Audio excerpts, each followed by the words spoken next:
Primeiro livro de Samuel, capítulo 16.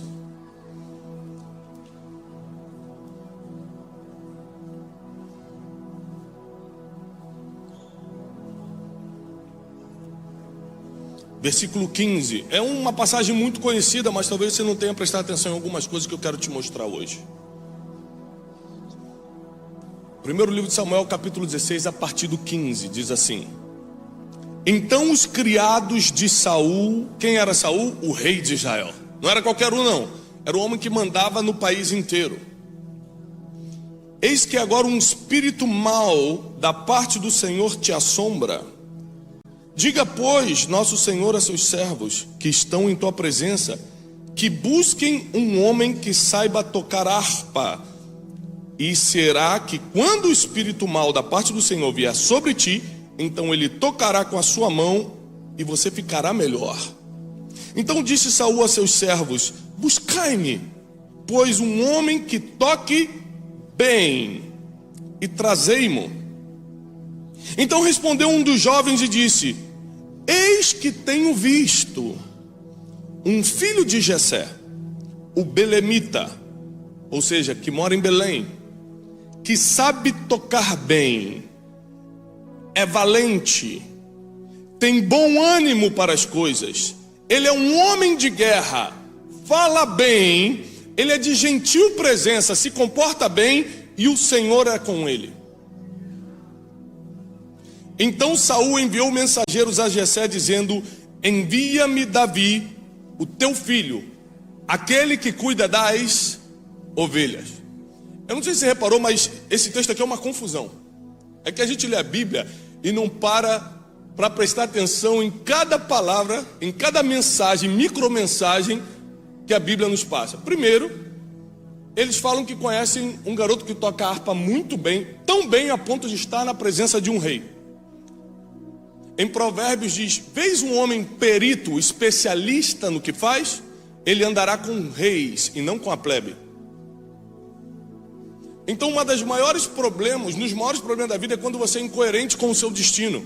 Você quer andar com reis, mas não sabe fazer nada bem. E a Bíblia diz que só fica diante de reis quem faz alguma coisa muito bem, ou seja, quem é perito, quem é especialista no que faz. Então você que faz tudo, mas não é especialista em nada, você diminui a sua chance de estar nas mesas estratégicas, nas mesas de quem abre portas para você. A confusão é que Saul sabia, estava recebendo a notícia de que ele era harpista, ele tocava muito bem a harpa, mas que ele estava cuidando das ovelhas. Quem aqui faz mais de duas coisas ao mesmo tempo?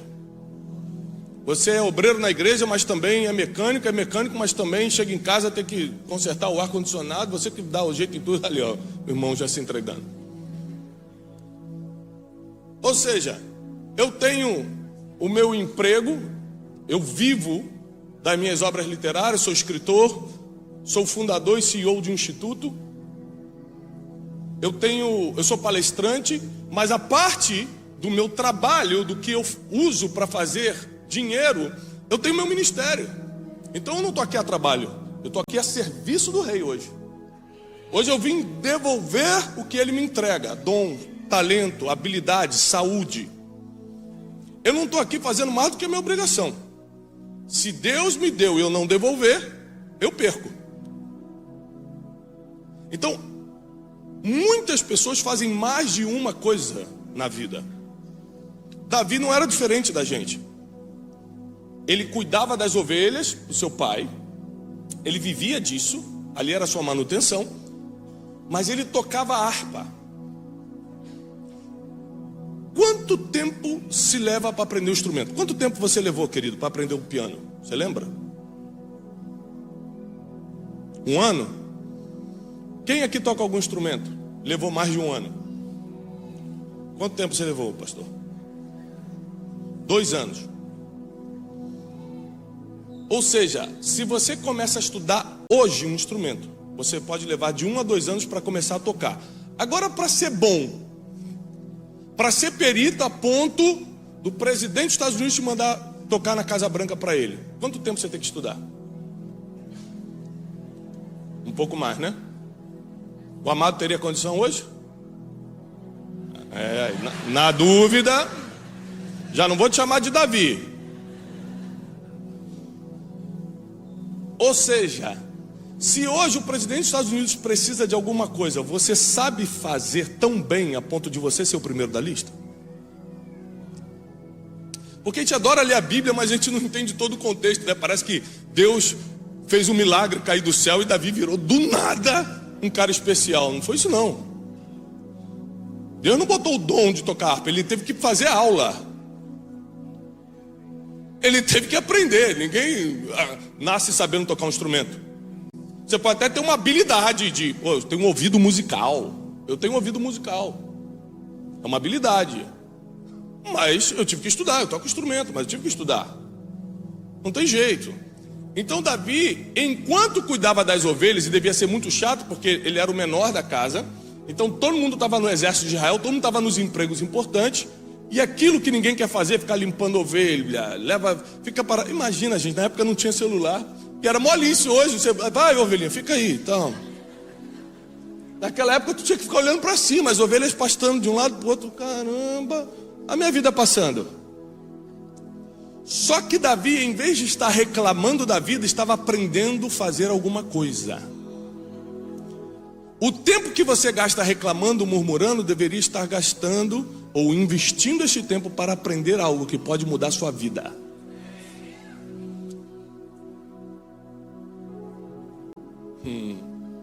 E aí começa um problema no palácio. Saul começa a ficar perturbado. Enquanto tem gente fugindo de perturbação e problema, quem tem habilidade está doido para aparecer uma perturbação, porque você só brilha quando resolve um problema. Então você pode ficar fugindo de problema a vida toda, você só nunca vai brilhar. Se você gosta de resolver seus próprios problemas, parabéns, é mais do que sua obrigação, mas você só brilha quando resolve o problema dos outros. Ninguém vai ficar falando de mim porque eu resolvo meus problemas. Olha lá o Tiago, olha como é inteligente, menino, se endividou todo e conseguiu sair. Ninguém celebra pelo problema que você resolveu teu mesmo. Agora experimenta pegar uma família que está com um problema que você pode resolver com uma informação.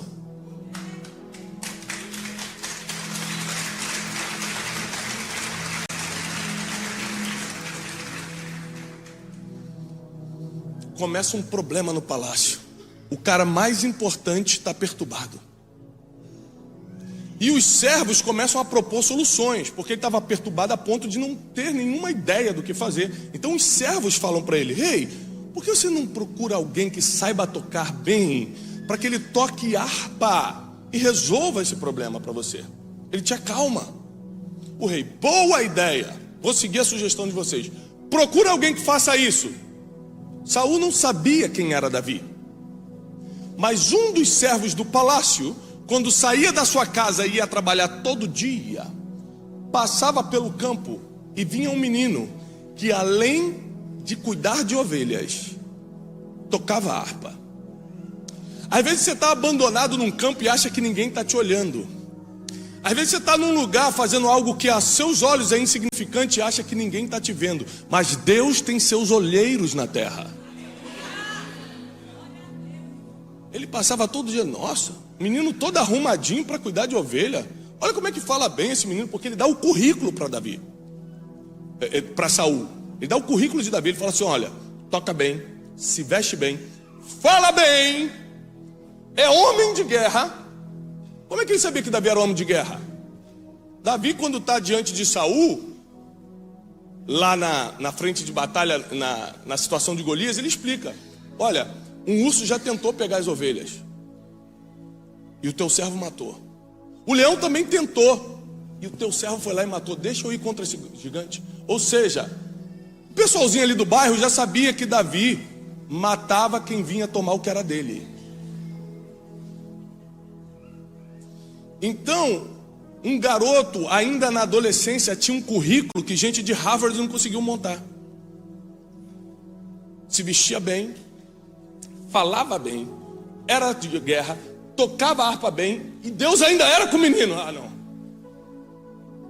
você fazer as coisas naturalmente bem e espiritualmente ainda é respaldado pelos céus, você é uma pessoa especial. Então Saul fala: mande buscar esse filho de Jessé. E pela primeira vez, Davi vai entrar num palácio, porque o destino, ele dá pistas. Muitos lugares que você entrou para limpar chão, você só entrou para limpar chão para ver o que Deus um dia pode te entregar. Porque agora eu vou te falar uma coisa: Davi nunca mais tocou harpa. Vai desaparecer a palavra harpa agora da história de Davi. Ele treinou a vida toda para um momento. Às vezes você vai ficar anos treinando habilidades só para Deus usar isso que você acha que não serve, acha que não é importante, para um momento. Depois ele vai te mudar de fase. Você não vai precisar mais daquilo que você aprendeu. O problema é que tem gente que se apega tanto ao que aprendeu que não quer soltar para passar para o próximo nível. Imagina se Davi falasse: olha, eu não vou lutar contra Golias não, apesar de saber lutar, porque na harpa é muito melhor, que eu domino. Mas foram 3 anos de escola de música, gente. Eu fico aqui no ar-condicionado do palácio. Se você não quiser soltar o que te trouxe até aqui, você não passa para o que ainda está por vir. Então tem gente que está aqui, veio fazer a vida aqui, está com a cabeça no Brasil. Então volta ao Brasil. Só vai sofrer menos. Se você não soltar o que está atrás, você não pega o que está por diante.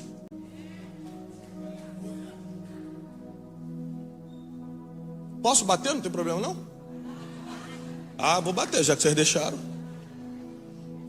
Saul enviou mensageiros a Jessé dizendo: traga-me o teu filho Davi, aquele que está com as ovelhas. Então Jessé tomou um jumento carregado de pão, um odre de vinho, um cabrito, e enviou-lhes a Saul, junto com Davi, o seu filho. Só para eu entender, o que Saul pediu para Jessé? O filho. O que Jessé mandou para Saul? 4 coisas: cabrito, vinho, pão e o que ele pediu, o filho.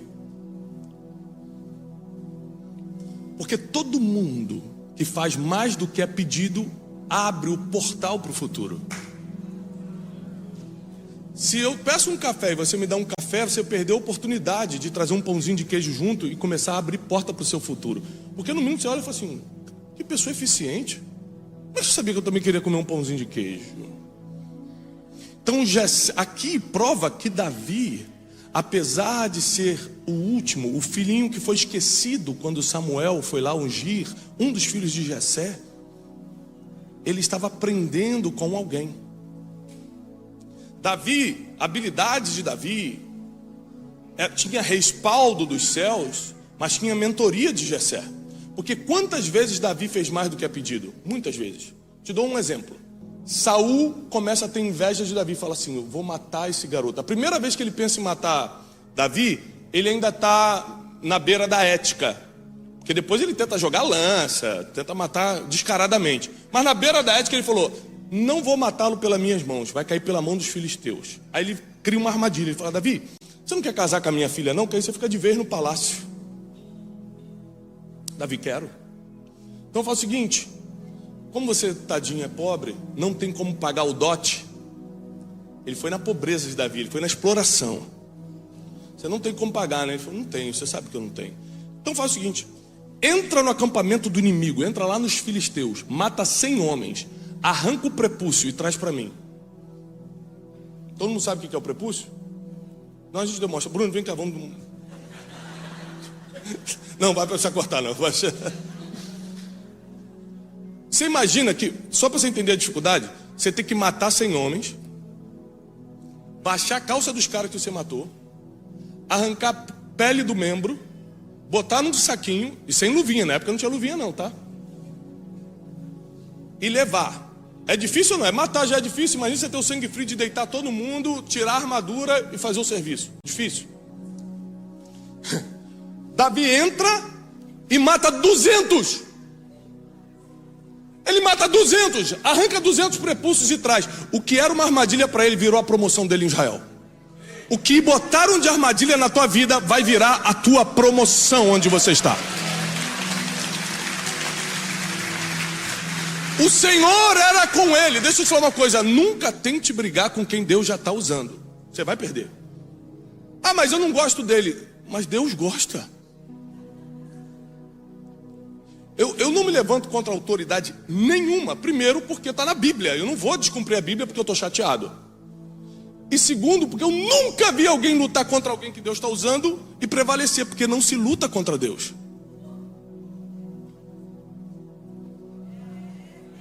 Não lute contra Deus. Saul perde o trono porque ao enfrentar Davi estava lutando contra Deus. Porque Deus estava com Davi. E Davi começa a crescer em Israel, e começa a ficar conhecido em Israel, e começa a ficar famoso em Israel, e começa a sair do controle, porque tudo que armavam contra Davi virava a favor. Tudo que armavam contra ele virava a favor dele. Tudo que armaram contra você vai virar a favor de você. Quem torceu para você cair vai ser alimentado depois, como fizeram com José. Torceram para ele morrer. E os que torceram, os que armaram, foram os que foram alimentados. Por isso que a Bíblia diz: eu vou preparar uma mesa na presença dos teus inimigos. Davi tinha uma característica que muda tudo. A característica de Davi é que ele sabia fazer algo muito bem, treinou para isso e soube soltar para ir para um próximo nível. Por exemplo, para quem não me conhece, eu tinha um sonho na adolescência, um sonho muito forte de ser músico. Eu estudei muito para passar num conservatório famoso no Brasil chamado Vila Lobos, que ficava no Rio de Janeiro. E passei para esse conservatório, é um concurso. Eu era garoto, devia ter uns 14 anos, e comecei a estudar contrabaixo acústico. E comecei a aprender a ler partitura. Quem é músico sabe como é difícil aprender a ler, é um outro idioma. Você tem que aprender um outro idioma, é como aprender inglês, alemão do zero. E comecei a trabalhar num dos estúdios de gravação mais conhecidos do Rio de Janeiro na época. E eu comecei como hold, enrolando cabo. E trabalhei 5 anos nesse estúdio, gravei todos os cantores como técnico de gravação, não só do gospel, mas do secular. Eu estava na realização do meu sonho. Eu estava no caminho, eu falei, caramba, Deus é bom mesmo. Eu estou no caminho. Até um dia que Deus muda o meu percurso. Deus mudou meu percurso quando eu fui gravar um dos músicos mais conhecidos do Brasil. Eu estava muito ansioso para conhecer esse homem. Um dos músicos mais assim, relevantes, famosos, tocava com todo mundo. E eu fiquei na porta do estúdio esperando ele chegar, porque eu era fã, estava com muita vontade de conhecê-lo. E ele chegou com um carro muito velho. Eu falei, não deve ser ele não. E parou aquele carro muito velho, saiu. Eu falei, é ele. Ele veio na minha direção e falou, ei, tudo bem, tudo, vamos lá pro estúdio, vamos. Eu falei, olha, eu gosto muito do seu trabalho, que bom, tal. Começamos a conversar. Aí ele falou assim, vamos antes comer alguma coisa? Quanto é que custa uma pizza aqui? Eu falei, na época era tipo 20 reais. Eu falei, deve ser uns 20 reais. Ele, você tem 10 aí, 10 para mim, 10 para você? Aí eu falei assim, o cara vai querer dividir a pizza que eu nem pedi? Naquele dia, o Espírito Santo falou para mim, você tem que tomar uma decisão. Porque se você se esforçar muito nessa profissão, o máximo que você chega é nisso aqui. É isso que você quer? Eu falei, não é isso que eu quero. Naquele dia eu abri mão do meu sonho. Foi assim, eu mudei a chave. Eu falei, não quero mais ser músico. Vou usar meu dom de música para Deus só. Não vou pensar nisso como profissão. Não estou desanimando os músicos aqui não. Estou falando o que aconteceu comigo. Hoje deve estar diferente o mercado. Hoje deve estar bênção. E aí eu virei uma chave, falei, não quero mais isso. E eu tive que desprender. Aí, a primeira noite eu entrei em crise. Falei, caramba, e os 3 anos de escola de Vila Lobos? E as madrugadas estudando partitura? E quantas vezes eu ficava 2, 3, 4 horas depois da escola estudando o contrabaixo, fazendo tudo? Deus falou assim, olha, quantas pessoas eu te apresentei nesses 5 anos de estúdio? Amigos que eu tenho até hoje. Quando eu comecei uma agência de viagem anos atrás, meus primeiros clientes, tudo saiu desses 5 anos. Deus te dá uma habilidade só para você entrar num lugar que você nunca entraria sem essa habilidade. Mas essa habilidade não é o que Ele vai te usar, é só a porta de entrada porque Deus vai começar a fazer. Então eu vim aqui para te dizer nessa manhã, não tenha medo de deixar algumas coisas para trás, porque o que vai chegar ainda é muito melhor do que já passou. Fica de pé, eu quero orar por você. O que vai chegar ainda é muito melhor do que já passou.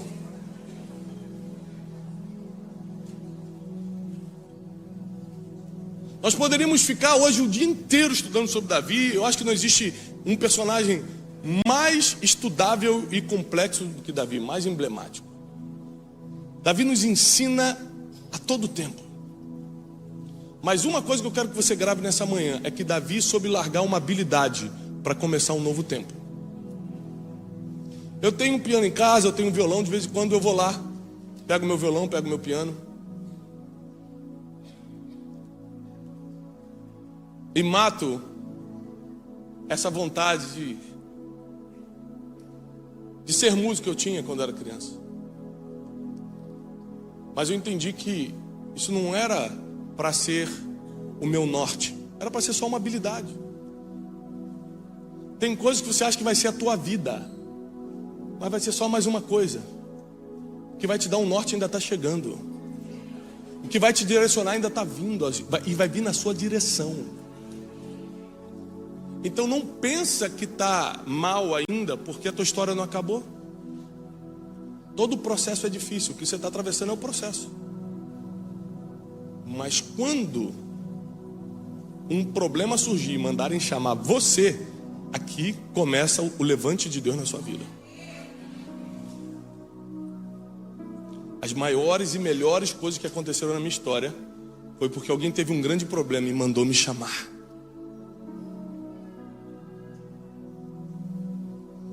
Uma vez, muitos jogadores da seleção brasileira de futebol titular tiveram um problema e mandaram me chamar. Já teve de artistas da TV e mandaram me chamar. Os maiores CEOs, empresários, fundadores das mega empresas no Brasil já mandaram me chamar. Primeiro, fui lá e resolvi o problema. Não tirei foto. E ainda fiz uma oração no final. E tempos depois, tudo isso virou a favor. Eles viram o seguinte: o garoto veio aqui, resolveu o meu problema, não abusou da minha imagem, não me pediu nada, e ainda me abençoou no final. Davi, quando foi lá tocar para Saul, não falou, mas quanto é que vai ser? Mas pelo menos tem 12 meses de garantia aí que eu vou ficar tocando, ou é só uma vez, você só vai me usar e vai me jogar fora? Davi estava de olho na oportunidade. Porque quando Deus te chama, Ele não dá garantias, Ele só dá oportunidade. Se você tem garantia, não é de Deus. Você nunca vai ver Deus dando garantia para ninguém. Abraão, sai da tua terra, da tua parentela e vai. Mas para onde? Eu te mostro um caminho. Não tem garantia com Deus. Por isso que andar com Deus é andar com fé. Porque sem fé é impossível agradar a Deus. Senhor, nós abençoamos o teu povo e declaramos que o melhor está chegando na vida deles. Não haverá armadilhas que vá prendê-los, ao contrário, vai promovê-los. Nós declaramos isso na autoridade do nome que está sobre todo nome, que é o nome de Jesus. E aqueles que creem, digam amém. Deus abençoe, paz e prosperidade.